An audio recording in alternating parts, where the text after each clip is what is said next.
Current இல்ல, தண்ணி இல்ல, 20 நாள் உன்னை நான் நம்பினேன் இல்ல, ஓட்டு போட்டேன் இல்ல, அப்ப அட்லீஸ்ட் சிக்கல் நடந்தா அதை பேசு.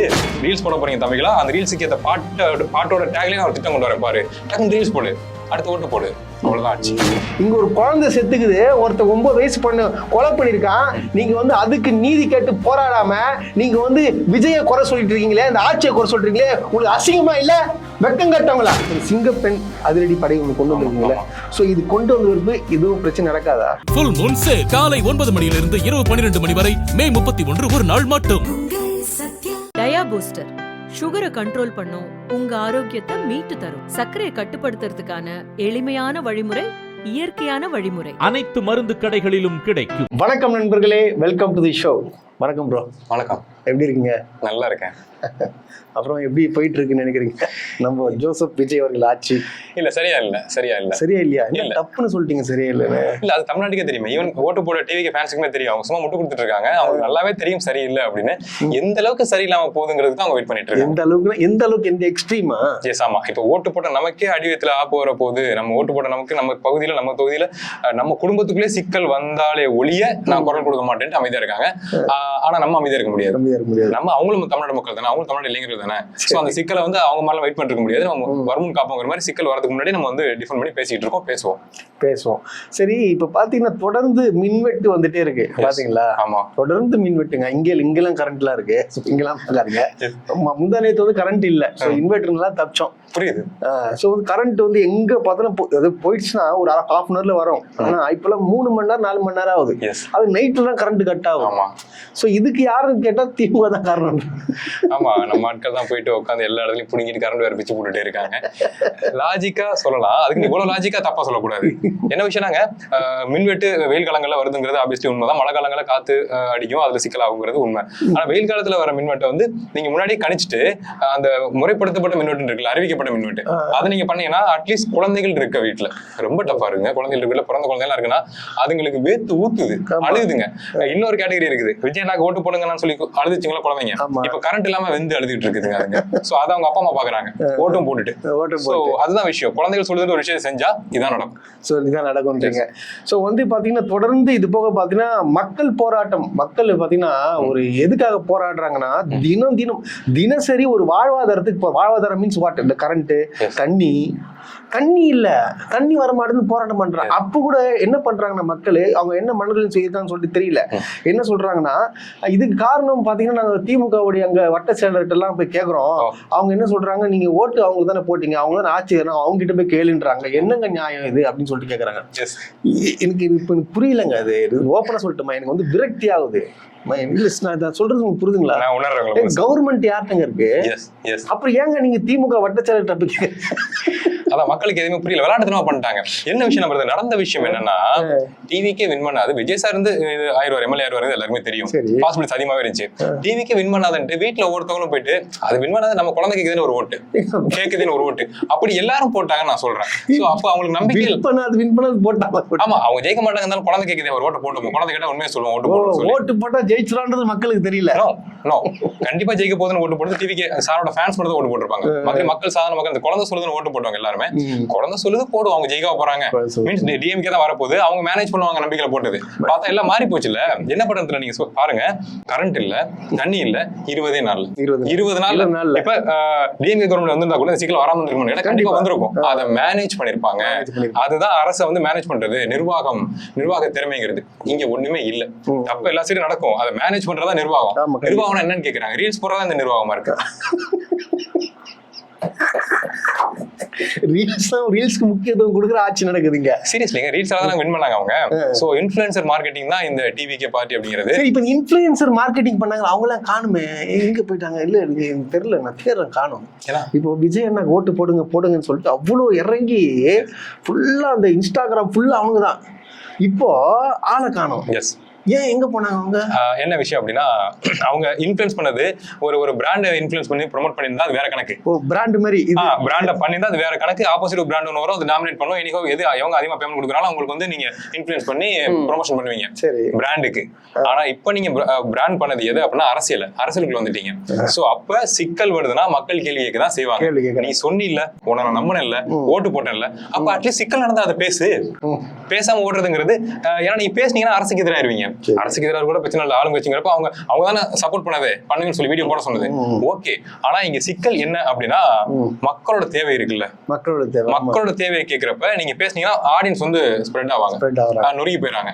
அதுபோக நம்ம நாட்டுல வந்து லாஜிக்கா கேள்வி கேட்கறாங்க, கோவப்படல, ஆதங்கப்படல, அசிங்கமா திட்டல. நீ போன ஆட்சியில குறை சொல்லிக்கிட்டே இருந்தில்ல, நல்ல விஷயம், அவ்வளவு உனக்கு உணர்ச்சி பூர்வமா இருக்கு, சிக்கல தட்டி கேட்கிற, ஓகே ரைட், நல்ல பையன் பாணி, இப்பவும் தட்டி கேளு, இப்பவும் கேளு, பேசவே மாட்டேங்கிற, அப்ப லாஜிக் தப்பாகுது இல்ல. நம்ம ஆட்கள் கரெக்டா கேட்கறதுனால அந்த இன்ஃப்ளூயன்ஸோட ஃபாலோவர்ஸ் பாக்குறாங்க, ஆமா கரெக்டா தானே கேட்கறாங்க. ஈவன் ஆப்போசிட் ஐடியா வச்சிருந்தாலும் லாஜிக் கேள்வி கேட்கறாங்களே, நம்ம அவங்க குடும்பத்தை பத்தி பேசல, பெண்களை பத்தி பேசல, அசிங்கமா பேச வார்த்தையே வரல. ஏன்னா அரசியல் அது தேவையில்லாத விஷயம். சோ நாங்க ஒரு கொள்கையை ஃபாலோ பண்றோம், அது தப்புன்னு சொல்லி நீ இன்னொரு கட்சி வந்து ஆட்சிக்கு வரதுக்கான பாசிபிலிட்டிஸ்க்கான வேலையை பார்த்தேன். இப்ப சிக்கல் நடக்குதுல்ல, அதே சிக்கல். பேச மாட்டானுங்க, ஏன்னா பயம். அதான் பிரதர், அவங்க அரசியலுக்குள்ள இன்ஃப்ளூயன்ஸ் பண்ணிருக்க கூடாது. அப்படி பண்ணிருந்தா அவன் டிவிக்கு சப்போர்ட் பண்ணி இப்ப பேசணும். டிவிக்கு சப்போர்ட் பண்ணி பேசணும்னா, ஒரு கட்சிக்கு சப்போர்ட் பண்ணி நீங்க பேசணும்னா அந்த கட்சியோட கொள்கை என்னன்னு முதல்ல தெரியணும். சோ கொள்கை இல்ல, காசு தான் ரொட்டேஷன் தான் கொள்கைன்னு இருந்துச்சுன்னா ரீல்ஸ் விஜய் தாங்க கொள்கை. அப்புறம் நீங்க கொள்கை பத்தி விஜய் கொள்கை, விஜய்ன்ற ஒருத்தர் தான், அவர் தான் பிராண்ட். அப்புறம் நீங்க கொள்கையை பத்தி கேக்குறீங்க. அதுதான் சொல்றேன், மிகப்பெரிய இன்ஃப்ளூயன்சர் வந்து தமிழ்நாட்டுல விஜய் சார் தான் நான் சொல்லுவேன்.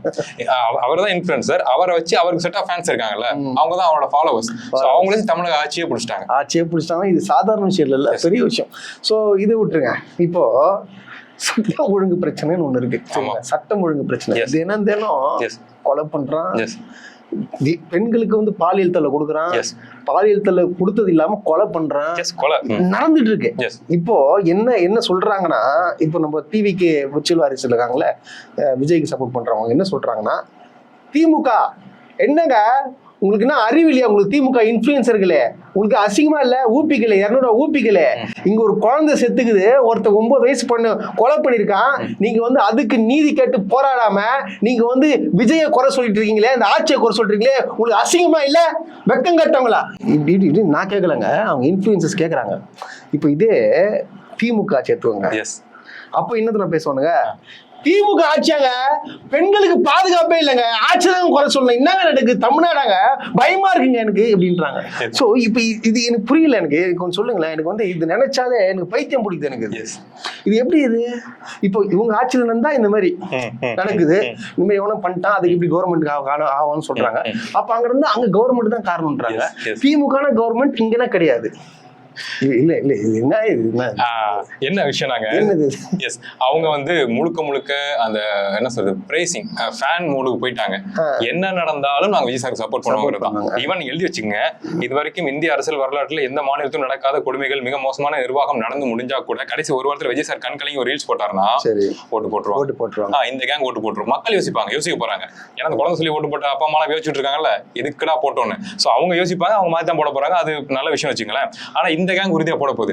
அதே மாதிரி ஸ்கூல்ல கிளாஸ்ல பீரியட்ல பாத்தீங்கன்னா ஸ்டாஃப்ஸ் ஒருத்தவங்க வருவாங்க. எந்த ஸ்டாஃப் வீக்கா இருக்காங்களோ அந்த பீரியட்ல பசங்க ஆட்டம் போடுவாங்க கிளாஸ் ரூம்ல. சேம் அதேதான் இங்க நடந்துட்டு இருக்கு. ஏன்னா இப்போ வேலைச்சேரில நேத்து ஒரு மூதாட்டிக்கு ஒரு இஷ்யூ நடந்திருக்கு. ஆமா, அந்த கொடுமையை பண்ண மிருகங்கள் வேற ஆட்சி மாறி இருந்தா இதை பண்ணிருக்க மாட்டாங்க. பயம் வரும், ஸ்ட்ரிக்ட் பண்ணுவாங்க, சிக்கல் இருக்கு, புடிச்சு பிரிக்கிறாங்கன்னு தெரியும். நீ நல்லா கவனிச்சு பாருங்க, இது ஒண்ணும் இல்ல, எல்லாம் கொலை பண்றாங்க, கொள்ளடிக்கிறாங்க, பெண்கள் மீது ஈஸியா, குட்டி குழந்தைங்க எல்லாம் நிறைய விஷயங்கள் பண்ணிட்டு இயங்க முடியுது, அதை இனிஷியேட் பண்ண முடியுது. 5 பேர் சேர்ந்து பண்ணிருக்காங்களா ஒரு பார்ட்டியை? இங்க நம்ம வாழ்ற சென்னையில இந்த வேலை தெரியல, பக்கத்துலதான். இல்ல எனக்கு இப்ப நீங்க ஒரு சொல்ற விஷயம் நீங்க சொல்றீங்க, நம்ம ஈஸியா பண்ணிட்டு போயிடலாம் அப்படின்னு சொல்றீங்க, கரெக்ட். சோ இந்த விஷயத்த பண்ணா உனக்கு தண்டனை கிடைக்கும்ன்றது உனக்கு தெரியுமா தெரியாதா? இந்த பொண்ணை ஒரு ரேப் பண்றேன், இந்த பாட்டியே தப்பா நடந்துக்கிறாங்க கிட்ட, அந்த மாதிரி பண்ணனா ஒரு சட்டத்துல வந்து மிகப்பெரிய தண்டனை கொடுப்பாங்களா மாட்டாங்க, மரண தண்டனை வரைக்கும் கொடுப்பாங்க. தெரியல உனக்கு? அப்ப நீ தெரிஞ்சு நீ பண்றனா, இல்ல நான் பொதுவா கேட்கல, தெரிஞ்சு நீ பண்றனா அப்போ ஊ மேல தப்பா இல்ல கவர்மெண்ட் மேல தப்பா? எனக்கு இது புரியல. அதேதான் விஷயம், அரசின் மீது பயம் இல்ல. இந்த சார் ஸ்ட்ரிக்டா இருப்பாரு, அடிச்சு பிரிச்சிருவாரு அப்படின்னா பயப்படுவாங்க பசங்க. அரசின் மீது பயம் இல்ல, இந்த ஸ்டாஃப் ஃபன்னுப்பா, இவரை ஃபன் பண்ணலாம் பண்ணாம அப்படிங்கிற திமிரு தான் இங்க வந்து எல்லாம் இருக்குது. ஆனா போலீஸ் வந்து ஒரே போலீஸா தான் இருக்காங்க. திமுக அந்த போலீஸும் ஒன்று தான், இங்க இருக்கிற போலீஸும் ஒன்று, கரெக்டா? எஸ். ஸோ வந்து இதை வந்து கண்ட்ரோல் பண்றதுக்கு என்ன பண்ண முடியும்னு நினைக்கிறீங்க? இப்போ நான் ஒண்ணும் இல்லை பிரதர், இப்போ நீங்க வந்து வேற பாயிண்ட் ஆஃப் வியூல சொல்றீங்க, நான் வந்து நார்மல் பர்சனா சொல்றேன். இப்போ நீங்க இருக்கிறீங்க, நான் உங்களை குத்தி நான் கொலை பண்ணிட்டேன், இதுக்கு நான் பொறுப்பா கவர்மெண்ட் பொறுப்பா? கவர்மெண்ட் தான் பொறுப்பு. எப்படி? என்னங்க உங்களுக்கு எப்படிங்க அந்த தைரியம் வருது? எப்படிங்க தைரியம் வருது எனக்கு புரியல. எனக்கு இல்லங்க, கோவம் இப்ப எனக்கும் வருது, பிரதருக்கு வரும், எல்லாருக்கும் வரும், உங்களுக்கு ஒரு கோவம் எல்லாருக்கும் வருங்க. கோவம் வருது, உணர்ச்சி பெருக்கலாம். எனக்கு உங்களை கொலை பண்ணா எனக்கு தண்டனை கொடுப்பாங்க, போலீஸ் பிடிப்பாங்கன்னு எனக்கு தெரியும். தெரிஞ்சு நான் குத்துறேன்னா அது யார் மேல தப்புன்றீங்க? அதாங்க சொல்றேன். இது மாதிரி இன்னைக்கு இப்ப நான் பைக்ல வந்துட்டு இருக்கப்ப கூட ஒரு 100 பேரை கிராஸ் பண்ணி வர்றோம் அப்படின்னா அது 50 பேருக்கு கடுமையான கோவம் இருக்கும், ஆண்களுக்கு பெண்களுக்கு கோவம் இருக்கும். ஆனா எல்லாரும் கத்தி எடுத்துட்டா காவல்துறை என்ன பண்ணும்? என்ன பண்ண முடியும்? சோ பயம் வரணும். இந்த கவர்மெண்ட் ஸ்ட்ரிக்டான கவர்மெண்ட், ஸ்ட்ராங்கான கவர்மெண்ட். சோ அதையும் தாண்டி மக்களை கொஞ்சம் கூலா வச்சுக்கணுங்க. இப்ப மக்கள் அமைதியா இருக்கான்னு நினைக்கிறீங்களா? டிவிக்கு ஓட்டு போடுறதும் சரி, நம்மளும் சரி, சாதாரண பாமர மக்களும் சரி அமைதியா இருக்காங்களா? கொதிலில இருக்காங்க. என்ன நடக்குதுன்னு தமிழ்நாட்டுல தெரியலங்க. ஏன்னா மத்த மாநிலத்துல சிரிக்கிறாங்க நம்மளை பார்த்து. சிரிக்கிறாங்க. இந்த யாரு சொல்றது, நம்ம ஜெயம் ரவி சார் சொல்லுவார்ல, சிரிக்கிறாங்கப்பா என்ன பார்த்து, சீரியஸ்லி சிரிக்கிறாங்க. பவன் கல்யாண் சார் சிரிக்கிறாரு. அவமானமா இருக்கு. அந்த அளவுக்கு கொதிநிலையில இருக்கும். நம்ம சொல்றேன், தமிழ்நாட்டை பார்த்து இது வரைக்கும் யாரும் சிரிச்சது கிடையாது. ஆட்சி மாற்றத்தை பார்த்து ஓகே இவங்க ஸ்ட்ராங்கான பார்ட்டி, ஸ்ட்ராங்கா இருப்பாங்க, சரியான முடிவு எடுப்பாங்க அப்படிங்கிற மூலம் நம்ம மதிச்சிட்டு இருந்தாங்க. ஒரு பகுத்தறிவு கொண்ட ஒரு மாநிலம் அப்படின்னு. இப்ப சிரிக்கிறாங்க. போஸ்டர் ஓட்டினா என்ன சொல்றது, அந்த பேனர் வச்சா ஜெயிச்சிடலாங்கிற மாதிரி சொல்லி சிரிக்கிறாங்க. தமிழ்நாடு சொன்னார்ல அவரு. Yes yes Pawan Kalyan. பாருங்க, அப்போ எந்த அளவுக்கு நம்ம பார்த்து சிரிக்கிறாங்க. இப்ப சிரிக்கிறதுன்னு சொன்ன உடனே எனக்கு இப்போ நம்மளுடைய அமைச்சர்கள், மாண்புமிகு அமைச்சர்கள் இருக்காங்க, பாத்துருக்கீங்க? அமைச்சர்னாலே மாண்புமிகுங்க. அவங்க யாராவனா இருக்கட்டும், பட் அவங்க பதவிக்கு we have to give respect. கரெக்டா? அதுக்கு தகுதியான அவங்க இருந்தாங்கன்னா காலை தொட்டே கும்பிடலாம். நேத்து ஒரு தகுதியான ஆள் போனாரு டிரான்ஸ்போர்ட், பாத்தீங்களா? பார்த்திபன் நினைக்கிறேன், தமிழன் பார்த்திபன். வால்வோ எஸ்இடிசில இருக்கா? வால்வோ எஸ்இடிசிக்குள்ள இருக்கா? என்ன தமிழ்நாடு? இல்ல, அவரு கேக்குறாரு, அந்த அமைச்சரு, அந்த பொதுமக்கள் கேக்குறாங்க, ஏங்க வால்வோ பஸ் வரலங்க, வால்வோட வால்வோ கிட்ட கேளுங்க, இது வந்து கவர்மெண்ட் பஸ் என்ன கேளுங்க. இத பேசுறது யாரு? டிவிக்கு சப்போர்ட் பண்ண கடைநிலை தொண்டனா? அமைச்சர் பேசுறாரு, அந்த துறையோட அமைச்சர் பேசுறாரு. லைட்டா ஹார்ட் வந்து லைட்டா நின்று அடிக்குதுங்க ஒரு செகண்ட். அச்சோ இவங்க ஆச்சு நம்ம வாழ போறோமா? இப்ப பஸ்ல இன்கேஸ் கவுந்திரிச்சு இஷ்யூ ஆகுதுன்னா என்ன சொல்லுவாங்க, காரணம் சொல்லுவாங்கன்னு பாத்துங்களேன். எனக்கு இப்போ பக்ரீத், சாதாரண ஒரு பக்ரீத் பண்டிகைக்கு இத்தனை பேர் வந்து பஸ் ஏறி போறாங்க, அது ஏன் உங்க சமாளிக்க முடியல? ஒருவேளை தீபாவளி, பொங்கல், கொஞ்சம் யோசிச்சு பாருங்க நிலைமை.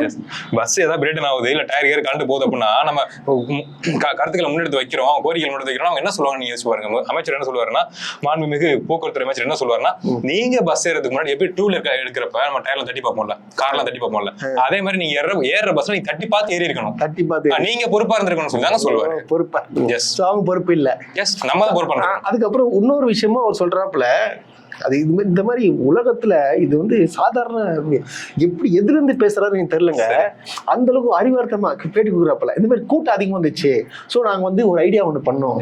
அது என்ன ஐடியான்னு பாத்தீங்கன்னா, இப்போ வந்து ரிசர்வ் பண்ண பேசஞ்சர்ஸ் எல்லாம் இருக்காங்க பாத்தீங்களா, அவங்க எல்லாம் பாதி பேர் இறக்கி விட்டோம். நாங்க வந்து இப்போ ரிசர்வ் பண்ணாதவங்க நம்ம குழந்தைங்க எல்லாம் கூப்பிட்டு வந்தாங்களே, ஸோ அவங்க கூட மொத்தமா எல்லாம் ஏற விட்டு நாங்க அமுச்சு விட்டோம்.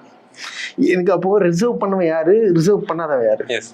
நிர்வாக திறமைங்கிறது இதுதான். நிர்வாக திறமை ஈஸியா பிராக்டிகலா பேசுறாங்களாம். இல்ல, எப்படி சூப்பரா பேசுறது பாருங்க. எனக்கு இது சொல்லும் போதே எனக்கு போன ஆட்சியில நடந்த சிவசங்கர்ன்ற ஒரு அமைச்சர், பொங்கல், தீபாவளி, நான் ஓப்பனா சொல்றேன், நான் கூட இருந்து பார்த்தேன், 4 வருஷமா அதனால வீட்டுக்கே போல.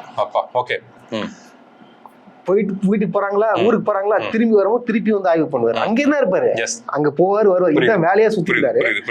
அதாவது ஒரு பண்டிகை வந்துச்சுன்னு வச்சுங்களேன், ஒரு 2 வாரத்துக்கு முன்னாடியே எத்தனை பஸ் அலோகேட் பண்றோம், எத்தனை பேசஞ்சர் வருவாங்க, அதாவது போன வருஷம் எத்தனை பஸ் போச்சு பக்ரீத் பண்டிகை, இந்த வருஷம் நம்ம கூடுதலா ஒரு எக்ஸ்ட்ரா ஒரு 50 பஸ் விட்டு தான் கரெக்டா இருக்கும். சோ இந்த மாதிரி திட்டமிடுதல் இவங்க பண்ணியிருந்தாங்கன்னா என்ன ஆயிருக்கும், பிரச்சனை வந்திருக்காது. சோ அதனாலதான் திட்டமிடுதல் கிடையாது, சும்மா போறோம், ஆய்வு பண்ற மாதிரி பண்றோமா, பேசுறோம், வந்துடுறோம். இப்படி இருந்தா எப்படி இது?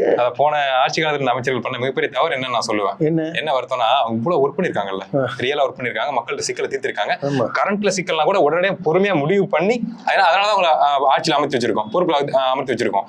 சோ அப்ப அவங்க பண்ண ஒர்க் எல்லாம் சூப்பர். ப்ரோல நீங்க சொன்ன மாதிரி கூட வந்து பாத்திருக்கீங்க, அவங்க ரீல்ஸ் போடல, ரீல்ஸ் புது ட்ரெண்டுங்க, அது அதை போட்டிருந்தாங்கன்னா சப்போர்ட் கிடைச்சிருக்கும். குளிர்வது பாட்டு போட்டு ரீல்ஸ் போடுறாங்க. ஆனா நேத்து யாருமே அங்க வந்து டிவிக்கேன்னு கத்தவே இல்லையே. ஏன் கத்தலங்க, பஸ் இல்லைன்னு சொல்றாங்க, அது டிவிக்கு என்ன கத்தல?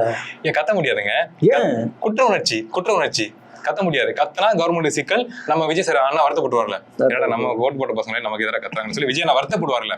அதனால நான் எவ்வளவு கஷ்டப்பட்டேன் ஓகே, என் குடும்பம் என் குழந்தைங்க எவ்வளவு கஷ்டப்பட்டாலும் ஓகே, குடும்பமே அழிஞ்சு பண்ணாலும் ஓகே, தாராளமா. சீரியஸ், இது விளையாட்டு கிடையாது, ஸ்டேட்மெண்ட். இது எவ்வளவு சிக்கல் நடந்தா சரி எங்க விஜய் நல்லா இருக்கணும். பாக்குற ஒரு ரீல்ஸ்ல ஒரு பொண்ணுங்க, திராவிட அட்ரேஜ்ல ஒரு அப்பா இருக்காரு, ஒரு 70+ வச்சுங்க, அதை பொண்ணு ஒரு 50+ இல்ல 40+ இருப்பாங்க. அந்த லேடி அசிங்கப்படுத்துறாங்க அவங்க அப்பா, வாடா போடாங்கிறாங்க. அந்த ஐயா அவ்வளவு நியாயமா கேட்கிறாரு. அடுத்த தலைமுறைக்கான ஒரு விஷயத்தை நீங்க பண்ணுவீங்கன்னு பார்த்து தப்பானால் ஓட்ட போட்டு இது மாற்றமா இது ஏமாற்றமா இருக்குன்னு அவர் வயசானா கொஞ்சம் லோ டோன்ல பேசுறாரு. எனக்கு மனசு கஷ்டமாச்சு. அந்த பொண்ணு இப்படியா ட்ரீட் பண்ணுவீங்க? சோ இப்படிதான் அவங்க அப்பாவே ட்ரீட் பண்றாங்கன்னா யாருக்காக? விஜய் சாருக்காக நீங்க ட்ரீட் பண்ணுவீங்க அப்படின்னா அப்ப நம்மளாம் என்ன கணக்குங்க? நம்மளாம் கணக்குலயே இல்ல. எஸ், இப்படி இருக்கச்ச இந்த ஒரு அமைச்சர் கொடுங்க. அடுத்த இன்னொரு அமைச்சர் சொல்றேன், அந்த தூத்துக்குடியில திரு விஜயோட ஃப்ரெண்டு ஸ்ரீநாத், விஜயோட ஃப்ரெண்டுனாலே அவர் அமைச்சர் ஆனாரு. ஓகேவா? ஸோ வந்து அவர் வந்து தூத்துக்குடி வந்து ஒரு மிகப்பெரிய ஒரு போர்ட் ஆக போறன்னு சொல்றாப்ல. ஆல்ரெடி என்ன தூத்துக்குடி என்ன இருக்கு, அது போர்ட் ஆக போறாராம். சரி ஓகே ஆகுங்க, அது என்ன போர்ட் ஆக போறான்னு சரி தெரியல. நேத்து பாத்தீங்கன்னா கூப்பிடுறாங்க இந்த மாதிரி கச்சத்தீவு பிரச்சனையை பத்தி என்ன நினைக்கிறீங்க? பக்கத்துல இன்னொருத்தர் சொல்றாப்புல, அதாவது இது கேட்டது பாத்தீங்கன்னா ஒரு ஸ்ரீநாத கேக்குறாங்க, இது பக்கத்துல வேளச்சேரி எம்எல்ஏ நிக்கிறாப்புல, அவரும் ஒரு அமைச்சர் தான். சோ வந்து இவர்கிட்ட மைக் கேக்குறாங்க, இவரு என்ன சொல்றாரு, நோ கமெண்ட்ஸ் சொல்லிட்டாப்புல. சரி, அடுத்தது இந்த அமைச்சர் வந்து எதனா சொல்லுவார் பார்த்தா இவரும் நோ கமெண்ட்ஸ், நானும் என்னுடைய பங்குக்கு நான் சொல்லிக்கிறேன் அப்படின்னு சொல்லிட்டு போறாப்புல. இது விட்டுருங்க. அடுத்தது இன்னொருத்தர் கேட்டீங்கன்னு வச்சுங்களேன், அது அவர் என்ன சொல்றாப்புல, சுற்றுலாத்துறை அமைச்சர் தெரியுமா, சுற்றுச்சூழல் தப்பா சொல்லிட்டு ரீடேக் போறாங்க. உலக வரலாற்றிலேயே ஒரு அமைச்சர் வந்து இந்த மாதிரி ரீடேக் போய் நான் பார்த்ததே கிடையாது. என்ட்ரி போற மாதிரி தப்பா அதை வளரிட்டோம்னா மாதிரி தமிழகத்தோட அமைச்சர். அப்புறம் நம்ம தொழில்துறை அமைச்சர் கீர்த்தனா, ஆமா இது பாத்தீங்களா, ஒரு அசந்து போற மாதிரி ஒரு ரீல்ஸ் போட்டிருந்தாங்க. அவங்களுக்கு ஆசைங்க, வேற எதுவும் இல்ல. இப்ப அமிர்தா பாத்தீங்க, அமிர்தா காலேஜ் பாத்திருக்கீங்களா, படிச்சு 10,000 சம்பளம் அப்படி அது மாதிரி ஒரு இங்கிலீஷ்ல என்ன பண்றாங்க, இந்த மாதிரி அவங்க சொல்றாங்க, hi I'm Keerthana, I'm the industrial minister அப்படின்னு சொல்லி அதே ஸ்லாங்லங்க. இப்ப அமிர்தால சொல்றாங்க பாத்தீங்க, we have several students studying in Amrita University, we have developed classes, executive teachers are there. இந்த புரிதுங்களா? அதே அந்த ரீல்ஸை போட்டு அப்படி என்ன ஈர்க்கிறாங்களாம். யாரை ஈர்க்கிறாங்க? முதலீட்டாளர்கள். அது இன்வெஸ்ட்மெண்ட் அந்த இண்டஸ்ட்ரியெல்லாம் கொண்டு வந்து விற்கிறாங்க பாத்தீங்களா, அதெல்லாம் வந்து ஈர்க்கிறாங்களாம். முதலீட்டாளர்கள் அந்த கோடியா 10,000 கோடி இன்வெஸ்ட் பண்றவங்க ரீல்ஸ் பார்த்துக்கிட்டு இருக்காங்களா, அதை பார்த்துட்டு வர போறாங்களா? அதுவும் நல்லாவும் பண்ணலாம். அவங்க அந்த ரீல்ஸா தனியா இதெல்லாம் தள்ளி வச்சுட்டு அவங்க ஒரு இன்ஃபுளுசரா ட்ரை பண்றாங்க, ரீல்ஸ் ட்ரை பண்ணிருக்காங்க அப்படின்னா கூட அது தப்பா இருக்கு. கட்ஸ் தப்பா இருக்கு, ரியாக்ஷன் தப்பா இருக்கு, பேக்ரவுண்ட் தப்பா இருக்கு, பின்னாடி இருக்கு அந்த இது இருக்குல்ல, இழுத்து விடுவாங்களா பின்னாடி இந்த இது சம்திங், அதுவுமே கிராஸா தொங்கிக்கிட்டு இருக்கு. ஒரு ஃபினிஷிங்கே கிடையாது, லைட்டிங் சரியில்லை, ஃபினிஷிங் இல்லையா, எதுவுமே அந்த ஒர்க்கும் சரியில்லை, நீங்க ப்ரொமோஷன் பண்ண அந்த கோலும் சரியில்லை. ஸ்டில் இதையும் பார்த்து சிரிக்கிறாங்க. தமிழ்நாட்டுக்குள்ள அமைச்சர் இப்படி ப்ரொமோஷன் பண்றாங்க தமிழ்நாட்டுக்காக. முன்னாடி இந்த அமைச்சர் எவ்வளவு லெஜெண்டரியா இருப்பாங்க. மாற்றம்ங்கிறது என்ன விஷயம்னா, இதுவும் மாற்றம் தாங்க. இங்க இருந்து இப்படி போறது மாற்றம் தான், இங்க இருந்து இப்படி போறது மாற்றம் தான். சோ இது மாற்றத்துல மாற்றம்ங்கிற டேக்ல இது இப்படி போயிட்டு இருக்கு. ஆனா என்னங்க நீங்க சரி, இது போக பாத்தீங்க, இன்னைக்கு வந்து உண்மையா ஓப்பனா சொல்லட்டுமா, இன்னைக்கு வந்து ஜோசப் விஜய் நம்ம சிஎம் வந்து புகழ்ந்து தள்ளணும்னு சொல்லிட்டு தான் நான் வந்தேன். ஆக்சுவலா என்னன்னு பாத்தீங்கன்னா, அந்த சிங்கப்பெண் படை தெரியல, அதுக்கு வந்து இன்னைக்கு வந்து செரமனி, ஓப்பனிங் செரமனி ஸ்டார்ட் பண்ணாங்க. ஆனா அதை கேன்சல் பண்ணிட்டாங்க. என்னவா இருக்கும் அது? ஒருவேளை வந்து என்ன பாராட்ட விடக்கூடாதுன்னு முடிவு பண்ணிருக்கீங்களா? இல்லங்க, நான் இப்ப சொல்றேன், நான் வந்து இன்னைக்கு வந்து சிங்கப்பெண்ணோட இது பாராட்டுல தான் வந்தேன் நான். ஏன்னா புதுசா ஒரு இனிஷியேட்டிவ் பண்ணிருக்காங்க, அது மிகப்பெரிய ஒரு பாராட்டுகள் வாழ்த்துக்கள் சொல்லலான்னு வந்தா, ஆனா வந்து இவங்க என்ன பண்ணிட்டாங்க, என்ன தடை கேன்சல் பண்ணி என்ன வந்து இது பண்ணி விட்டாங்க. இது ஏங்க இப்படி பண்றாங்க? இது ரொம்ப ரொம்ப தவறான விஷயம். எதுக்கு நீங்க கேன்சல் பண்ணீங்க? எதுவுமே காரணம் கேட்க கூடாதுங்க. நம்ம ரெஸ்ட் கூட எடுக்கலாம், அவரு இல்ல சும்மா பீஸ்னு கூட சும்மா இருக்கலாம். பீஸ் எனக்கு பீஸ் தேவைப்படுது, நான் கொஞ்சம் நீங்க சிஎம் பீஸ் கிடையாது உங்களுக்கு. இல்ல சிஎம்மா இருந்தா முறைப்படி ஒரு சிஎம் தான் பீஸ் இருக்கணும், உங்களுக்கு பீஸ் இருக்க கூடாது. இருக்காது. 24/7 சிஎம் ஜாப்ங்கிறதே பாதி பேர் தெரியல. 9 to 5 எங்க தலைவர் எவ்வளவு கியூட்டா ஒர்க் பண்றாரு பாரு, கியூட்டா அப்படின்னு ஷேர் பண்ணிட்டு இருக்காங்க. சிஎம் சாரோட ஜாப் வந்து 9 to 5 சூப்பர் அப்படின்னு இருக்க கேங் தான் வந்து ஓட் பண்ணி அவர் ஜெயிக்க வச்சிருக்கு. சோ அப்படி இருக்கப்ப அவங்க நம்ம எதுவுமே பெருசா எதிர்பார்க்க முடியாது. ஸ்டில் இந்த சிங்கப்பெண் அப்படிங்கிறது நீங்க பாருங்க, அவர் நடிச்ச படங்கள்ல உள்ள டேக் மாஸ்டரா இருக்கட்டும், பாட்டுல உள்ள அந்த டேக் எல்லாம் எடுத்து வைக்கிறாங்க. அது ஓகே, நீங்க அவங்கள மீன்ஸ் அந்த ஃபாலோவர்ஸ் வந்து ரீல்ஸ் போட்டு ஷேர் பண்றது, சிங்கப்பெண்ணை பாட்டு போட்டு இந்த ரீல்ஸ் போட போறாங்க. அதுக்கு தான் போட்டாங்களே. நேத்து பாத்தீங்கன்னா ஒருத்தங்க வந்து 2 வீலர்ல போறாங்க, ஹெல்மெட் போடாம. சிங்கப்பெண் சொல்லி. ஸோ அவங்க வந்து எந்த பாட்டு எதுக்கு அந்த திட்டத்துக்கு மீறி பாட்டு விளையாட முன்னாடி வைக்கிறாங்கன்னா, ரொம்ப குழப்பிக்காதீங்க, ரீல்ஸ் கண்டிப்பா எல்லாரும் போட போறீங்க, எல்லாரும் போட போறீங்க. ஸோ அப்ப அந்த திட்டத்துக்கு அந்த ரீல்ஸ் நான் வச்சிருக்கேன் பாரு, அந்த பாட்டுக்கு அப்படியே போட்டுக்க சிங்கப்பெண்ணே அப்படின்னு போட்டா அது கரெக்டா இருக்கும். அந்த மெட்டீரியல் அவங்க அதுக்காக தான் கொண்டு வந்தது. ஆமா, அதே மாதிரி நம்ம பேசின மாதிரி முன்னாடி இருந்த அரசு செஞ்ச ஏடிஎம்கே டிஎம்கே அரசு செஞ்ச திட்டங்களுக்கெல்லாம் மேல ஒரு போஸ்டர் ஒட்டி இவங்க பண்ணிட்டு இருக்காங்க. சிங்கப்பெண்ணு சொல்றாங்க, எஸ் ஓகே அதிரடிப்படை அப்படின்னு சொல்றாங்க. இதுக்கு முன்னாடி பெண்கள் பாதுகாப்புக்கு தமிழகத்துல பெண் காவலர்கள் ஒழுங்கா வேலை செய்யலையா? அதான் கேக்குறேன். சோ சேம் நீங்க யூனிஃபார்ம் மட்டும் காவலர்களை குற்றம் சாட்டுறீங்களா? எஸ். என்ன விஷயம்னா, நாங்க திரும்பி வந்து இன்னொரு விஷயம் பண்றோம்னா புதுசா ஏதாச்சும் பண்ணுங்க நான் சொல்றேன். இருக்கிறதுக்கு யூனிஃபார்ம் மட்டும் மாத்திருக்கு, மேல இருக்க டாப் மட்டும் நீ கலர் மாத்திட்டு டக்குனு இது அதிரடிப்படை சிங்கப்பெண் படைங்கிற டாக் நீங்க யூஸ் பண்ணீங்கன்னா, அப்ப முன்னாடி கவர்மெண்ட் பெண்களுக்கு எதுவுமே செஞ்சது இல்லையா? காவல்துறை அதிகாரிகள் எதுவுமே செஞ்சது இல்லையா? பெண் போலீஸ் யார் கொண்டு வந்தா? அதுதான் விஷயம். கவர்மெண்ட் கலைஞர்தான். இது எதுவுமே டிவிகேக்கு ஓட் பண்ண ஃபாலோவர்ஸ்க்கு தெரிய போறதுன்னா தெரிஞ்சுக்க அவங்க விரும்பல. சோ அப்படி இருக்கப்ப இந்த பசங்களுக்கு நம்ம தான்டா ஹீரோ, நம்ம என்ன பண்ணாலும் பிடிக்கும்டா, உனக்கு தேவை ரீல்ஸ். சோ அதை நான் சொன்னதுதான், ரீல்ஸ் போட போறீங்க தம்பிகளா, அந்த ரீல்ஸுக்கு ஏற்ற பாட்டோட டேக்லயே நான் ஒரு திட்டம் கொண்டு வரேன் பாரு, டக்குனு ரீல்ஸ் போடு, அடுத்த ஓட்டு போடு, அவ்வளவுதான் ஆச்சு. என்ன ஆச்சு இல்ல. பட் ஆனா நீங்க வந்து இந்த காரைக்குடி பிரபுன்னு ஒருத்தர் இருக்காரு, நேத்து பாத்தீங்கன்னா ஒரு ரீல்ஸ் போட்டாரு, குழந்தை வந்து கட்டி பிடிக்கிற மாதிரியும் சரி, இந்த பரோட்டா வந்து ஃபர்ஸ்ட் இருக்கு, அப்புறம் அடுத்தது பாத்தீங்கன்னா பரோட்டால குழம்பு இருக்கு, அப்படி கொஞ்சிட்டு இருக்காங்க. சோ வந்து அது கரெக்டா ரீல்ஸ் போட்டு பாக்கணும்னு சொல்லிட்டேன். இருந்தாலும் அவர் ஒரு மிகப்பெரிய ஒரு நல்ல விஷயம் பண்ணிருக்காரு. என்ன நீங்க சொல்லுங்க பாக்கலாம். என்னன்னா என்ன எனக்கு புரியல. கல்குவாரி எல்லாம் மூடி இருக்காப்ல. Okay, wow. அந்த கனிம வளங்கள் எடுக்கிறாங்க பாத்தீங்களா, கிட்டத்தட்ட விருதுநகர்ல மட்டும் 15 இடத்துல வந்து மூடி இருக்கிறாங்க. நல்ல விஷயம் தான், இது நம்ம பாராட்டலாம்ல. கண்டிப்பா. ஆனா வந்து இது வந்து என்ன சொல்லிருக்காங்க, தற்காலிகமாக மூடப்பட்டிருக்குன்னு சொல்றாங்க. தொடர்ந்து மூடணும். அதை மூடினாருன்னா நான் மிகப்பெரிய, நான் வந்து என்னதான் வந்து விமர்சனம் பண்ணாலும் நான் வந்து இவரு நான் பாராட்டு தெரியும். ஏன்னா யாருமே தொடக்கத்தை பண்ணவே இல்லை. இவரு எதிர்த்து தைரியமா பண்ணிருக்காப்புல. ஆனா தொடர்ந்து இதே தைரியமா அவர் தொடர்ந்து அவர் பண்ணணும். அவர் கண்டிப்பா. ஏன் சொல்றாங்க, இப்ப பொதுவா பாக்குற ஃபாலோவர்ஸ்ல டிவிகே ஃபேன்ஸ் வந்து பாத்துட்டு இருந்தாங்க நம்மள அப்படின்னா, முழுக்க ஹேட்டர்ல பேசுறோம்னு நினைச்சு எங்களை நீங்க வெறுப்பா பாக்குறீங்க. ஆக்சுவலா ஃபேக்ட் அப்படி இல்ல. மக்களுக்கு நலத்திட்டங்கள், நன்மை பயக்கூடிய திட்டங்கள் வருது, அது செயல்படுத்தப்படுது ப்ராப்பரா அப்படின்னா அதுக்கு ஃபுல் சப்போர்ட் நம்மளும் தான் பண்ணணும். நானும் பாராட்டுவேன். ரெண்டாவது மக்கள் நன்மை, உங்களுக்கு எனக்கு நம்ம சொசைட்டி வாழ்ற சொசைட்டிக்கு நல்லது நடந்தா சந்தோஷம் தான். ஆனா அப்படி செய்யறேன்னு சொல்லிட்டு ஒரு ஃபேக்கிங் பண்றாங்க, அது உங்களுக்கு தெரியல. அதோட எதிர்க்கிறதுக்காக முன்வைக்கிறோமே தவிர மக்கள் நலத்திட்டங்களுக்கு நம்ம யாரும் எதிரானவங்க கிடையாது. ஸோ அது போக பார்த்தீங்கன்னா இன்னைக்கும் பார்த்தீங்கன்னா ஒரு நியூஸ் வந்துட்டு இருக்கு. கிட்டத்தட்ட ஒரு 4 நாட்களாக வந்து ஒரு பொண்ணு வந்து காணா போயிருக்கான். 13 வயசு பொண்ணு ஒன்று கண்டுபிடிக்கலன்னு சொல்லிட்டு ஒரு தேனி மாவட்டம். இந்த தேனி இந்த வீடியோ கொஞ்சம் வீடியோ போட்டுப்பாங்க. இல்லையா காணான்னு 4 நாள் ஆச்சு, எந்த பதிலும் வர மாட்டேது சார். நாங்களும் தேடிக்கிட்டே இருக்கோம்.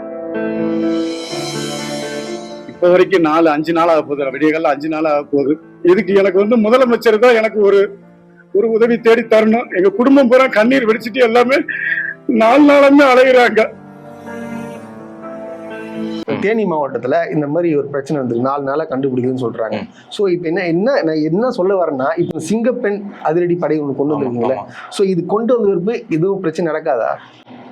இல்ல நான் கேக்குறேங்க. தொடர்ச்சியா நடக்கும். ஆனா நாங்க ஒண்ணு பண்ணிக்கிட்டு இருக்கோம்னு சொல்லி பேசுறதுக்கு, அவங்க ஃபாலோவர்ஸ் பேசுறதுக்கு சிக்கல் நடந்துகிட்டு இருக்குல்ல. நம்ம கேட்போம், என்ன யாது பெண்களுக்கு இன்னும் சிக்கல் குறையவே இல்லைன்னு கேட்டா, எங்க அண்ணன் அதிரடிப்படை கொண்டு வந்தாருல்ல, அதுதான் பதில். அவர் சும்மா இல்ல, நீங்க கேட்டீங்க சிக்கல் நடக்குன்னு தெரிஞ்சு உடனே வந்து இருக்க காவல்துறையை அப்கிரேட் பண்ணி பெண்களையே பாதுகாப்புக்காக அதிரடிப்படை ஒன்று கொண்டு வந்தாரு இல்ல, அது மட்டும் தான் பாயிண்டா இருக்கும். ஆனா இதுக்கு முன்னாடி பிங்க்னு சொல்லிட்டு ஒரு படம், பிங்க்னு சொல்லிட்டு காவலர்கள், பெண் காவலர்கள் எல்லாம் ஒண்ணு கொடுத்தாங்க, அவங்களுக்கு தனியாவே வண்டி கொடுத்திருந்தாங்க. பட் அதெல்லாம் கணக்குல தெரியல உங்களுக்கு. நான் பாத்துருக்கேன் இரவு நேரங்கள்ல பிங்க் அந்த கார் வந்து ரோந்து வரதான் நான் கண்கூடா பாத்துருக்கேன். சீரியஸா கான்பிடண்டா இருக்கும். இந்த டைம்ல சாதாரண போலீஸ் ஜீப் போறதுங்கிறது வேற, காவல்துறை அதிகாரிகள் பிங்க் ஜீப் போகுது அப்படின்னா பெண்களுக்காக பெண் காவல்துறை அதிகாரிகள் சுத்துறாங்க அப்படின்னா அவங்களோட மெனக்கெட்டல் அதிகமா இருக்கும், அவங்களோட அவேர்னஸ் அதிகமா இருக்கும், சென்சிட்டிவிட்டி ரொம்ப டீப்பா வாட்ச் பண்ணுவாங்க எல்லாத்தையுமே. சோ அப்படி இருக்கப்ப சென்னைக்குள்ள பாதுகாப்பான ஒரு விஷயத்தை உணர்றோம், ஒரு மெனக்கெடல் இருக்கு பெண்களுக்காக அப்படிங்கிறத நம்ம பார்த்தோம். சோ அதே சேம் டேகை மட்டும் மாத்தி போட்டு நீங்க பண்றீங்க அப்படின்னா எஸ் இல்ல அதுதான் பொறுத்திருந்து பார்க்கணும். இப்ப நீங்க கொண்டு வந்து லான்ச் பண்றீங்க, ஒரு இனிஷியேட்டிவ் பண்றீங்க, வாழ்த்துக்கள் பாராட்டுகள். ஆனா எந்த குற்றமும் நடக்காம இருக்கணும், அதுதான் விஷயமே. கண்டிப்பா. ஆனா நான் என்ன பொறுத்த வரைக்கும் நான் ஒண்ணே என்ன சொல்ல விரும்புறேன்னா, நீங்க என்னதான் அதிரடி பண்ணி கொண்டு வா, நீங்க என்ன வேணா கொண்டு வா, தனி மனித ஒழுக்கம் இல்லைன்னா என்ன தண்டனை கொடுத்தாலும் அவன் பண்ணினே தான் இருக்கும். இது எவனாலையும் தடுக்க முடியாது, எந்த ஆட்சி வந்தாலும் தடுக்க முடியாதுங்க.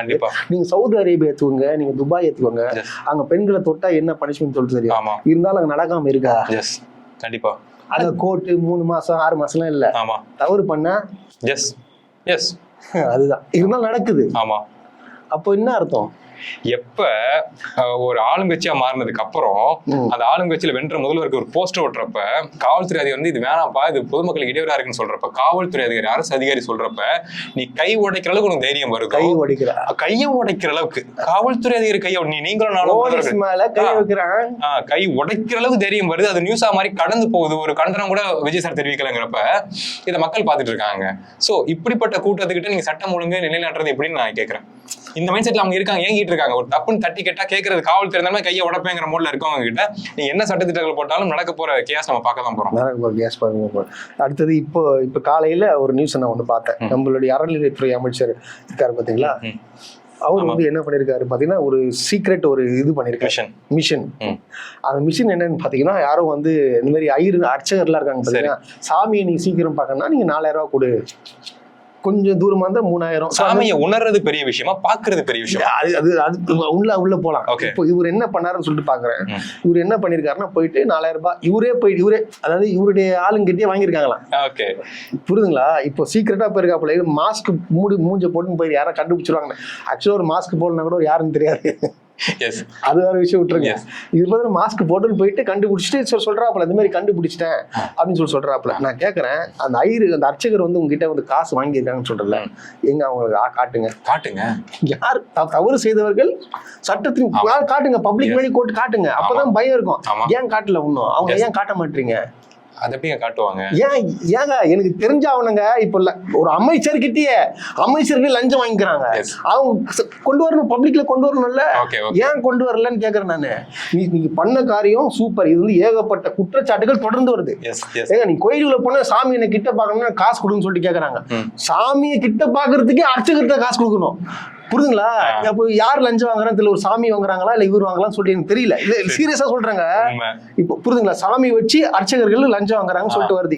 இந்த பிரச்சனையை கொண்டு வந்து கண்டுபிடிச்சிருக்காரு. சோ யார் அது பண்ண காட்டுங்க, மூஞ்ச காட்டு. என்ன விஷயம்னா, எதுக்கு அவர் ஆன்சர் பண்றதுக்கு இந்த வேலையை செஞ்சாரோ அதுலயே அவர் மாட்டிட்டாரு. என்ன விஷயம்னா, எல்லாம் சொல்றாங்க ஒரே சமூகத்தை சேர்ந்தவங்க அவங்க, அதனால வந்து ஒரு அமைச்சரா நியமிச்சிட கூடாது, பாருங்க எவ்வளவு தப்பு நடக்க போகுது பாருங்க அப்படின்னு சொல்லி நம்ம பேச ஆரம்பிக்கிறோம்ல. அதுக்கு ஆன்சர் அவர் என்ன பண்றாரு, நான் அப்படிலாம் கிடையாது, தப்புனா நான் தட்டி கேட்பேன் அப்படிங்கிற மூலம் தட்டி கேட்டா. அப்ப தட்டி கேட்ட முகத்தை நீங்க காமிக்க மாட்டீங்கல்ல. அப்ப நீங்க நாங்க சொல்ற குறை உண்மைதான். நீ எவ்வளவு பெரிய சிக்கல்னா கூட சிக்கல் மட்டும் சொல்லிட்டு ஆளை காமிக்க மாட்டீங்க. ஆளை காமிச்சாதானே பாக்குறவங்களுக்கு பயம் வரும். ஆக மொத்த போடுறானுங்களே அப்படின்னு சொல்லி அப்ப அடுத்து யாரும் இனிஷியேட் பண்ண மாட்டாங்கல்ல. இன்கேஸ் 100 ரூபா கூட எக்ஸ்ட்ரா வாங்கலாம்னு தோணா கூட மூஞ்சி வந்துடும் நியூஸ்ல. மக்களுக்கு எல்லாம் தெரிஞ்சாலும் ஏரியால லோக்கல்ல ரொம்ப இன்சல்ட்டிங்கா போயிடும். காசை வச்சு ஏமாத்தி காசு வாங்கி, கடவுள் வச்சு ஏமாத்தி காசு வாங்கிருக்கான்னு சொல்லி இன்சல்ட்டிங்கா போயிடும் சொல்லி யாரும் அதை பண்ண மாட்டாங்க. அதை நீங்க பண்ணாம நீங்க ஹீரோவா ப்ரொஜெக்ட் ஆயிட்டீங்க. ஆனா ஸ்டில் நீங்க வில்லன் தான். எஸ், ஆமா. இவர் தான் அந்த மேனுஃபேக்சர், இந்த கடைக்கு முறுக்கு பாக்கெட்ல எடுத்து இது வந்து எப்போ மேனுஃபேக்சரிங் எப்படி கண்டுபிடிக்கிறீங்கன்னு கேட்டா, நாங்க டேட்டை பார்த்து கண்டுபிடிக்கிறீங்க. சோ இந்த டேட்ல தான் இது மேனுஃபேக்சர் ஆயிருக்குன்னு சொல்லிட்டு உங்களுக்கு எப்படி தெரியும்? இந்த கேள்வி அவர்கிட்ட யாராவது கேட்டா அவர் என்ன பதில் சொல்லுவார்? முதல்ல அவர் ஷர்ட் போட்டிருக்காருல்ல, இது இந்த டேட்ல தான் மேனுஃபேக்சர் ஆயிருக்குங்கிறது உங்களுக்கு எப்படி கன்ஃபர்மேஷன் சொல்றீங்கன்னு சொல்லி அவர்கிட்ட யாராவது கேட்டா அவர் என்ன பதில் சொல்லுவாரு? உங்க டேட்டா பத்துக்கு இருக்கு, டேட்டா 6/10/88/89 வச்சுங்க. சரி, அந்த டேட்டை தான் நீ பிறந்தன்றது என்ன ப்ரூஃப் இருக்குன்னு கேட்டா என்ன பண்ணுவேன்? இல்ல ப்ரோ, நான் கேட்ட தப்பா ரைட்டா? அதாவது நம்ம சாதாரண விஷயங்கள் பேசுறோங்க. என்னோட அரசியல் உங்களுக்கு ஒரு விஷயம் தெரியும், அந்த புரிதல் படி நீங்க பேசுறீங்க. நம்ம பேசுறது அவங்க இன்டெலெக்சுவல்ஸ் நினைச்சுக்கிட்டு நாங்களும் இன்டெலெக்சுவல்ஸ் சொல்லி அந்த மீட்டருக்கு ஒரு பர்ஃபார்மன்ஸ் பண்றாங்கல்ல. ஒரு கேள்வி கேட்கறாங்களா, பதில் சொல்ல முடியாத கேள்வி கேட்கலாம். அதுக்கு முட்டாள்தனமான கேள்விகள் எல்லாமே நாலேஜபிளான கொஸ்டின்ஸ் கிடையாது. இதுதான் இந்த டேட்டா மேனுஃபேக்சர் பண்ணிக்காங்க, ப்ரூஃப் என்ன இருக்குன்னு சொல்லி ஒரு பிளாஸ்டிக் கவர்ல ஒட்டி இருக்க டேட்டா வச்சு அந்த கடை வியாபாரம் கேட்டா அவர் திணறுவார் தான். அதுக்கு ஆன்சர் இல்ல. அதுக்கு நீங்க மேனுஃபேக்சர் பண்றதுக்கு நேர்ல போய் கேட்டலாமே. பாவம் கடைக்காரங்க ஏன் கேக்குறீங்க? சோ பாவம். ஆமா, சில்லறை வியாபாரி. அந்த விவரம் தெரியாத நபர்கள்ட்ட கேட்கிற கேள்வி கூட குவாலிட்டியான கொஸ்டினா இருக்கணும். இத இந்த ஸ்கெட்ல பசங்க ரீல்ஸ்ல பண்ணுக்கு போடுவாங்கல்ல, ஃபன் போட்டு முடிப்பாங்கல்ல, அந்த ரீல்ஸ்க்கு அது ஓகேவா இருக்கும். ஆனா இதை கேட்கறதே ஒரு அமைச்சர் தான் அப்படிங்கிறப்ப அது ரொம்ப அது அப்படிதான் சிரிக்கிறாங்க, மக்கள் சிரிக்கிறாங்க. சரி, கடைசியா பாத்தீங்கன்னா இப்ப தமிழ்நாட்டுல சட்டம் ஒழுங்கு பிரச்சனை, கொலைகள் நடக்குது, கொள்ளைகள், கற்பழிப்பு நடக்குது, தொடர்ந்து நடந்துட்டு இருக்கு. இந்த ஆட்சியில தொடர்ந்து நிறைய வந்துட்டு இருக்கு. இப்போ இதை மறைக்கிறதுக்காக ஒரு டீம் என்ன பண்றாங்கன்னா, திமுக தான் வந்து உதயநிதி ஸ்டாலினும் திமுக ஆட்கள் சேர்த்து வச்சு என்ன பண்றாங்கன்னா, அவங்க தான் கொலை பண்றாங்க, கொலை பண்ணி இந்த கவர்மெண்ட் மேல பழி போடுறாங்கன்னு சொல்லிட்டு ஒரு சில இன்ஃப்ளூயன்சர் பேசிட்டு இருக்காங்க. அச்சச்சோ. இப்போ இந்த கவர்மெண்ட் விஜய் அவர்களுக்கு வந்து கெட்ட பேர் உண்டாக்குறதுக்காக இன்னொருத்தவங்க மேல தவறு போடுறதுனா இது எவ்வாறுபட்டது அயோக்கியத்தனம்? இது எப்படி பாக்குறீங்க நீங்க இந்த விஷயத்தை? இதை நான் வந்து ஒரு சினிமாவை தாங்க பாக்குறேன். இந்த ஆட்சியை நான் வந்து சினிமாவை தான் பாக்குறேன். எப்படி சினிமாவை தான் பாக்குறீங்களா? ஆமா, இந்த 5 வருஷம் அப்படிங்கிறது ஒரு படம், ஒரு கமர்ஷியல் படம் தான் அவங்க எடுத்துக்கிட்டு இருக்காங்க. அதில் ஃபர்ஸ்ட் 10 மினிட்ஸ் இல்ல 20 மினிட்ஸ்க்குள்ள அந்த படத்தோட பிளாட் குள்ள போயிடணும். எப்பவுமே இல்லாட்டி கன்ஃபியூஷன் ஆயிரும், மக்கள் என்னடான்னு டேட் ஆயிருவாங்க. ஸோ இப்போ ஆக்சுவலா அவங்க பிளாட் குள்ள போல, கதை திரைக்கதை வசனம் ஒர்க் அவுட் ஆகல, ஸோ கிளம்பி போயிருக்காங்க. ஸோ அப்படி இருக்கப்ப இவங்க வந்து எல்லாத்தையுமே சினிமா என்ன சொல்றது, சினிமா பாயிண்ட் ஆஃப் படி பார்த்து அவங்க ஃபேன்ஸ் கிட்ட சொன்னா அது ஒர்க் அவுட் ஆகும். சரி, இப்ப இந்த ஆட்சியில சிக்கல் இருக்கு, ஆமா சிக்கல் இருக்கு, சட்டம் ஒழுங்கு கெட்டு போச்சுங்கிற விஷயத்தை நீங்க சொன்னீங்கன்னா அவங்க ஃபேன்ஸுக்கு புரியாது. என்ன ஆட்சி அரசுங்கிறாங்க, அரசியலுங்கிறாங்க, ஒன்றும் புரியல. நம்ம ஓட்டு போட்டா நம்ம தலைவர் ஸ்டைலா போறாரு வராரு, பார்க்க சீனா இருக்காரு, ஸ்டேட்டஸ் போடுறோம் அப்படிங்கிற அது என்ன அரசியல் அப்படின்னு கேட்டா அதுக்கு ஆன்சர் இவங்க என்ன சொல்லுவாங்கன்னா வில்லன்கள் வேணும் திரைக்கதைக்கு. வில்லன் இல்ல, தீய சக்தி யாரும் சொன்னாங்க, டிஎம்கே சொன்னாங்க. சோ அப்ப ஓட்டு போட்ட எல்லாருக்கும் மீன்ஸ் அந்த மக்கள் கிடையாது, மக்கள் தெளிவா இருக்காங்க, மாத்தி இது பண்ண போறாங்க. அந்த ஃபேன் பேஸ் இருக்குல்ல, ஃபேன்ஸ் இருக்காங்கல்ல, அவங்களுக்கு டிஎம்கே குடும்பத்தை சார்ந்த நபர்கள் தான் வில்லன்கள். நம்ம villain. Yes, villain. Okay. So அப்ப அந்த வில்லன் என்ன பண்றாரு நம்ம ஹீரோக்கு எதிரா அப்படிங்கறது பண்றாரு. எஸ், ஆமா, அந்த கேஜிஎஃப் பேக்ரவுண்ட்ல நம்ம ஹீரோக்கு எதிரா வில்லன்கள் வேலை செய்யறாங்க. சோ அந்த பாயிண்ட் ஆஃப் வியூ பார்த்தோம்னா நிறைய பேர் சேர்ந்து இந்த கொடுமைகள் எல்லாம் செய்யறது அவங்க தான், அவங்க பிளான் படி தான் செய்யறாங்க. நம்ம ஹீரோ ஸ்டில் அதை மேனேஜ் பண்ணிட்டு இருக்காரு. கொடுமைகள் எல்லாம் இந்த வில்லன்கள் தான் பண்றாங்க, பாருங்க வில்லன்கள் எதிர்க்கட்சி இருந்தாலும் வில்லன் வேலை பாக்குறாங்கன்னு சொல்லி இந்த மாதிரி பொதுமக்கள் நம்புறாங்களா? இது ஏன்னா பாத்தீங்கன்னா இது சாதாரண விஷயம் கிடையாது. இது வந்து ஒரு மிகப்பெரிய ஒரு எப்படி சொல்றதுன்னு தெரியல. அது ரொம்ப ஒரு எச்சரிக்கை பண்ணி அடிக்கிற மாதிரி இருக்குது. இப்போ யார் கொலை பண்ணாலும் யார் குற்றம் பண்ணாலும் திமுக தான் இது பண்ணிருக்கு அப்படின்னு சொல்லிட்டு ஒரு பொதுமக்கள் திணிக்கிறானா, இந்த அரசியல் ரொம்ப பதட்டமா இருக்கு. உண்மையாவே சொல்றேன், எனக்கு பயமாவே இருக்குது. இது என்ன நடந்தாலும் திமுக மேல பழி போடுறாங்கன்னா அப்ப எப்படி இது? இதுக்கான நீங்க அவங்க நினைச்சிட்டு இருக்காங்க இதை மக்கள்கிட்ட கொண்டு போய் சேர்த்துட்டோம், இல்ல அவங்க ஃபாலோவர்ஸ் கொண்டு போய் சேர்த்துட்டா அவங்க தான் ஆப்வியஸ்லி ஃபேக் நியூஸ் தானே கொண்டு தள்ளுறாங்க. சோ அப்படி இருக்கப்ப இதுவும் போய் தான் என்ன சொல்லுவோம்னு சொல்றப்ப பொய்யான செய்திகள் ஒரு அளவுக்கு பரவும், இம்பாக்ட உண்டாக்கும். இந்த ஆட்சி மாற்றம் இம்பாக்ட உண்டாக்கும். அதே சமயம் எந்த பொய்யெல்லாம் சொல்லி நீங்க ஒரு விஷயத்த பண்ண நினைக்கிறீங்களோ அந்த பொய்யெல்லாம் சேர்ந்து திரும்பி அடிக்கும். அப்ப நம்ம நினைச்சா கூட எப்ப தெரியாம போய் சொல்லிட்டாங்கப்பா டிவிக்கே விட்டுருங்கப்பா நம்ம சொன்னா கூட மக்கள் கேட்க மாட்டாங்க. அது நடக்க போகுது. சரி, இப்போ இந்த அதிமுகல இருந்து அஇஅதிமுக எம்எல்ஏக்கள் வந்து பாத்தீங்கன்னா ரிசைன் பண்ணிட்டு வந்து டிவிக்கேல ஜாயின் பண்ணிட்டாங்க. ஸோ இது பேர் என்ன நினைக்கிறீங்க நீங்க? மக்களுக்காகவே அவங்களுக்காகவா? மக்களுக்காக தாங்க. இல்ல, ஒரு எம்எல்ஏ ஓட்டு போட்டிருக்காங்க. ஸோ அவங்க ஓட்டு போட்டதை வேணாம்னு சொல்லி ரிசைன் பண்ணிட்டு நீங்க வந்து டிவிக்கே கவர்மெண்ட்டுக்கு சேரனா அப்போ அது என்ன? அப்போ ஓட்டு எதுக்கு அவங்க டைம் வேஸ்ட் பண்ணி போட்டான்? என்ன விஷயம்னா அவங்க என்ன சொல்றாங்கன்னா மக்கள் எனக்கு ஓட் பண்ணிருக்காங்க, இந்த கவர்மெண்ட் ஸ்ட்ராங்கா இல்ல, நாங்க இருக்க பார்ட்டி ஸ்ட்ராங்கா இல்ல, என்னால மக்களுக்கு நிறைய நல்லது பண்ண முடியாது. சோ அதனால ஆளுங்கட்சிக்கு நான் போய் இந்த பதவி வேணாம் கேன்சல் பண்ணிட்டு நான் அங்க போய் ஆட்சியை பிடிச்சி அதிகாரத்தை பிடிச்சி நான் மக்களுக்கு நல்லது பண்றேன், மக்கள் நலனுக்காக மட்டுமே தான் இதுவே தவிர சுயநலமா ஒண்ணுமே கிடையாது, கோடிகள் எதுவுமே டிரான்ஸ்ஃபர் ஆகல. நான் ஒரு சின்ன ஒன்று சொல்றேன் கேளுங்க, நினைச்சாலும் சிரிப்பு தான் வருது. அம்பாசமுத்திரம் ஒரு தொகுதி, அம்பாசமுத்திரம் மட்டும் இல்ல மற்ற 4 தொகுதி வச்சுங்க. அம்பாசமுத்திரம் தொகுதி அதுல ஃபர்ஸ்ட் பிளேஸ் ஏடிஎம்கே வின் பண்ணிடுறாங்க. செகண்ட் பிளேஸ் யாருன்னு பாத்தீங்கன்னா காங்கிரஸ். ஓகே. 3வது பிளேஸ் யாருன்னு பார்த்தா டிவிகே. ஓகே ஓகே, புரியுது. இப்போ டிவிகேல இருக்கிறவன் என்ன பண்றான், இந்த 2 பேரும் கூட்டிட்டு போயிடுறான். இது என்ன அரசியல்னு தெரியலங்க. இது மக்கள் யாருக்கு போய் எதிர்த்து ஓட்டு போட்டாங்க? விஜய் வருடன் போட்டாங்க. கரெக்டா இல்லையா? பாருங்க, ஏடிஎம்கே ஓட் பண்ணிருக்காங்க இந்த எலெக்ஷன்ல. ஏடிஎம்கே ஓட்டு பண்ணிருக்காங்க. ஏடிஎம்கே ஒரு நல்ல கட்சி, எங்களுக்காக நல்லது பண்ணுவாங்கன்றது ஓட்டு பண்ணி இந்த தொகுதிக்கு நல்லது பண்ணுவாங்க பண்ணிருக்காங்கன்னு ஓட்டு போட்டிருக்காங்க. 2வதாக காங்கிரஸ் நிக்குது. காங்கிரஸ்காரன் என்ன பண்றான், நான் ஏடிஎம்கே ஜெயிக்கணும்னு சொல்லிட்டு வரான். ஓகேவா? டிவிகே காரன் என்ன பண்றான், 2 பேரும் நான் ஜெயிக்கணும்னு சொல்லிட்டு வரான். ஆனா மக்கள் 3வது பிளேஸ்ல வச்சிருக்காங்க. ஆனா இப்ப இந்த காங்கிரஸும் இந்த ஏடிஎம்கேவும் அந்த ஏடிஎம்கே எம்எல்ஏவும் தூக்கி டிவிகேக்கு போயிட்டாங்க. இது என்னங்க இது எதுக்கு எலெக்ஷன் வச்சுங்க? இதுக்கு இந்த சிரிப்புக்கு கண்டிப்பா டிவிகே ஓட்டர்ஸ் இருக்காங்கல்ல, அவங்க வருத்தப்படுவாங்க. இதே அப்பா சிரிக்கிறாங்க, சிரிப்பு உண்மைதான்ப்பா, ஏராளமா சிரிக்கிறாங்க, அது உண்மைதான்ப்பா. ஏன் அப்படின்னா நம்ம யாரெல்லாம் வேணான்னு சொல்லி மாற்று கட்சிக்கு ஓட் பண்ணோமோ அவங்க எல்லாம் ராஜினாமா பண்ணி திரும்பி நம்ம கட்சிக்குள்ளேயே வந்து சேர்றாங்க, நம்ம தலைவர்கள் தலைமையிலேயே சேர்றாங்க, நம்ம தலைவர்கள் அலோவ் பண்றாங்கிறப்ப இது என்ன மாற்றுது? இது எப்படி மாற்றாகும்? மற்ற கட்சிகளோட மோசமான நிலைகள் பண்ணுது. இது பயங்கர ஏமாற்றம் இருக்குன்னு டிவிகே ஓட் பண்ண யோசிக்க ஆரம்பிச்சிருக்காங்க. இது எப்படி போய் முடியும் தெரியல. இந்த எதிர்க்கு இப்ப எலெக்ஷன் வரும், கண்டிப்பா ரீ எலெக்ஷன் வர போகுது. இல்ல இன்னும் 2 எம்எல்ஏக்களும் வந்து டிவிகேல ஜாயின் பண்ண போறேன்னு சொல்றாங்க. இது எப்படியோ பாத்தீங்கன்னா ஒரு 7-8 தொகுதி இடைத்தேர்தல் நடக்க போகுது. இதுல ஒருவேளை அனைத்து தொகுதியிலும் வந்து திமுக வெற்றி பெற்றால் இது என்ன ஆகும்னு நினைக்கிறீங்க? மக்களுக்கு ஒரு ஹோப் வந்துச்சுன்னு அர்த்தம், மக்கள் அவர் ஆயிட்டாங்கன்னு அர்த்தம். அவர் உஷாராயிட்டாங்க. ஆக்சுவலா உஷாராயிட்டாங்க, அவங்க எலெக்ஷனுக்காக வெயிட் பண்றாங்க. நீங்க வாங்கடா அவங்க. ஏன்னா நீங்க கவனிச்சு பாருங்க, சிக்கலுங்கிறப்ப டிவிகே கவர்மெண்ட் போகாம பழைய கவர்மெண்ட் இருக்க பொறுப்பாளர்கிட்டே போய் கேட்கறாங்க அப்படின்னா மக்களுக்கு இன்னும் ஹோப், நம்பிக்கை. சிக்கல்லாம் வந்து நிக்க போறது அவங்க தாங்க தெரியும். நிர்வாகத்துல அவங்க தான் கரெக்டா இருப்பாங்க. இந்த பசங்க எங்க இருக்காங்கன்னு தெரியல, நம்ம ஹெல்ப் கேட்டா கூட அப்படியே வீடியோ ரெக்கார்ட் போட்டுறானுங்க. அப்படியே நம்ம ஏதோ கெஞ்சற மாதிரி, அவங்க ஏதோ நல்லது பண்ண மாதிரி ரீல்ஸ் போட்டுறானுங்க. சோ இவங்களுக்கு நம்ம போக முடியாது. ரியாலிட்டி இவங்க தான், திராவிட ஐடியாலஜி கொண்டவங்க தான். சோ அப்படி இருக்கப்ப சொல்லி அவங்க வராங்க, எலெக்ஷனுக்காக வெயிட் பண்றாங்க. எலெக்ஷன் வரட்டும் நம்ம பேசிக்கலாம். இப்ப நம்பிக்கைன்ற ஒரு வார்த்தை ஒன்று யூஸ் பண்ணீங்க இல்ல, நம்பிக்கை. அந்த நம்பிக்கையை இப்ப கூட்டணி கட்சிகள், திமுக கூட இருந்த கூட்டணி கட்சிகள் என்ன பண்றாங்க, போயிட்டு டிவிகேல இருந்தாங்க, அமைச்சர் வாங்கிட்டாங்க. இருந்தாலும் அந்த டிவிகேல உள்ளவங்க தான் பார்த்தோன்னா அவங்கள கூப்பிட்டு பேசி குதிரை பேர மூலியமா எது பேர மூலியமா வந்து அதிமுக ஆட்களை கூப்பிட்டுக்கிறாங்க. எது கூப்பிடுறாங்க? இப்போ ஆல்ரெடி பெரும்பான்மை இருக்கு. அப்போ நீ அதிமுக எம்எல்ஏக்களை ஏன் கூப்பிடுற? அப்புறம் இவங்க எதுக்கு? அதாங்க. அப்போ நம்பிக்கை இல்ல. கரெக்டா? கண்டிப்பா இல்ல. கரெக்டா இல்லையா? ஆனா நான் உண்மையா ரொம்ப பேரன்பும் பெருமதிப்பும் கொண்டவர் தான் திருமாவளவன். ஆமா. சோ இதை பத்தி அவர் சிந்திக்க மாட்டாரா? இப்ப அதிமுக எம்எல்ஏ திமுக கட்சியை விட்டுட்டு கூட வந்து நீ டிவிகேல ஆட்சி அமைக்கணும், அவங்க ஆட்சி கலையக்கூடாதுன்றதுக்கு நீங்க போறீங்க. யார் மேல? அவங்க நம்பிக்கை வச்சு போறீங்க. அந்த நம்பிக்கை ஏன் உங்க மேல இல்ல? அப்புறம் அங்க இருக்கணும்னு நான் கேக்குறேன். கண்டிப்பா கண்டிப்பா. இப்ப இவங்க அங்க போறாங்கல்ல, இவங்க வெளியே வரணும்ல. வந்திருக்கணும். ஏன் வரல? ஏன்னா வந்த அமைச்சர்கள் யார் கூட எந்த ஐடியாலஜில கூட்டணி எலெக்ஷனை ஃபேஸ் பண்ணிருக்காங்க? பிஜேபி ஐடியாலஜில எலெக்ஷனை ஃபேஸ் பண்ண நபர்கள் கேன்சல் பண்ணி இங்க வராங்கன்னா பியூரா கண்ட்ரோலா டிலீட் பண்ணிட்டு வருவாங்க தாட் ப்ராசஸ். ஆமா வராங்க. அப்படியா? வராங்க. ஆமா வராங்க கன்ஃபார்ம். அங்க இருக்கிற என்னதான் இருந்தாலும் அந்த விஜய் கூட கை கொடுத்த உடனே அந்த பண்ண பாவங்கள்லாம் போயிடும்.